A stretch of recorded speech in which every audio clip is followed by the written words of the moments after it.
की आखिरी चिट्ठी। यह कहानी एक बेटे और उसकी माँ के रिश्ते की है, जिसमें प्यार, त्याग और पछतावे की गहरी भावना छुपी है। यह सच्ची घटना एक साधारण परिवार की है, लेकिन इसके अंदर जो भावनाएं हैं, वो हर किसी को झकझोर देंगी। अमित एक मल्टीनेशनल कंपनी में काम करता था। अच्छी सैलरी, बड़ा घर और एक खूबसूरत लाइफस्टाइल, सब कुछ था उसके पास। लेकिन इसी दौड़ भाग में वह अपनी माँ से दूर होता चला गया। गांव में रहने वाली उसकी माँ, सुमित्रा देवी, उसे हर रोज फोन करती, लेकिन वह कभी बिजी, कभी मीटिंग, तो कभी दोस्तों के साथ होने का बहाना बना देता। धीरे धीरे माँ ने फोन करना कम कर दिया। अब फोन हमेशा अमित ही करता था, वो भी कभी कभी।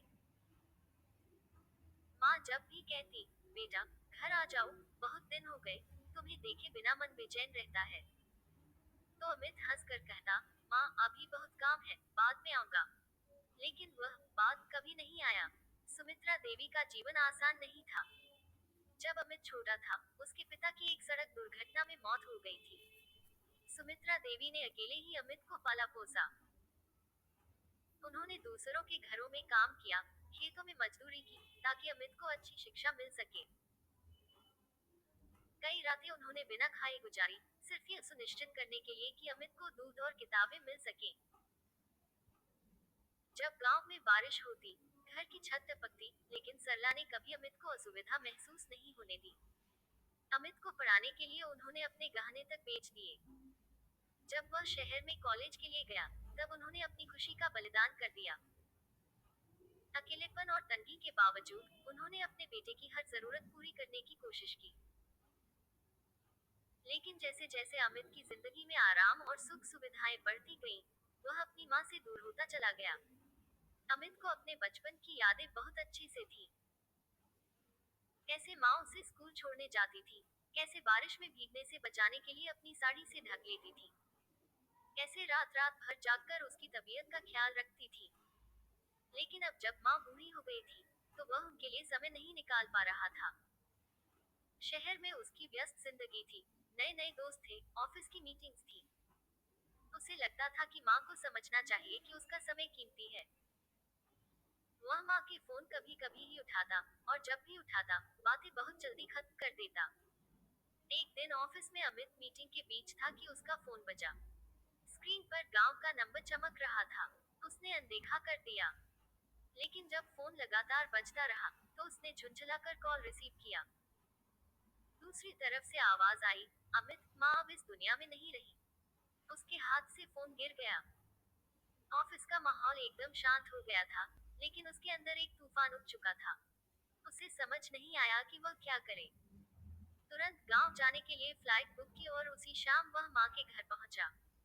गांव के घर में सब रो रहे थे। माँ अब नहीं थी, लेकिन उनका सामान, उनकी यादें, उनका स्पर्श, हर चीज में बाकी था। जब वह उनके कमरे में गया, तो उसे एक छोटा सा बक्सा दिखा, जिसमें माँ की कुछ पुरानी चीजें थी।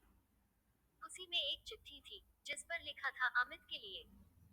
कांपते हाथों से उसने चिट्ठी खोली और पढ़ना शुरू किया। बेटा, जब तू छोटा था और गिर जाता था, तो मैं तुझे गोद में उठाकर चूम लिया करती थी। जब तू बीमार होता था, तो रात रात भर तेरे पास बैठी रहती थी। जब पहली बार तू शहर गया था, तब मैं मंदिर में घंटों तेरी सलामती के लिए प्रार्थना करती रही थी। लेकिन अब शायद तू इतना बड़ा हो गया है कि तुझे माँ की जरूरत ही नहीं रही। मुझे पता है कि तेरा काम बहुत जरूरी है। लेकिन बेटा, जब मैं तुझे अपनी गोद में खिलाती थी, तब भी मेरे पास बहुत काम होते थे, पर मैंने कभी तुझे नजरअंदाज नहीं किया। खैर, अब मैं जा रही हूँ। जब कभी वक्त मिले, तो मेरी तस्वीर के पास बैठकर मुझे याद कर लेना। तेरी माँ, सुमित्रा देवी। अमित पूरी चिट्ठी पढ़ते पढ़ते फूट फूट कर रो पड़ा। वह माँ के कमरे में उनकी पुरानी साड़ी को पकड़कर बैठ गया। उसे एहसास हुआ कि उसके पास सब कुछ था, लेकिन माँ का प्यार वह खो चुका था। अगले कुछ दिनों में उसने माँ की पुरानी डायरी पढ़ी, जिसमें उनकी भावनाएं लिखी हुई थी। माँ हर दिन उसके फोन का इंतजार करती थी, हर त्योहार पर उसके आने की राह देखती थी, लेकिन अमित कभी नहीं आया। उसे खुद से नफरत हो रही थी। काश उसने थोड़ा समय माँ के लिए निकाला होता। एक दिन वह माँ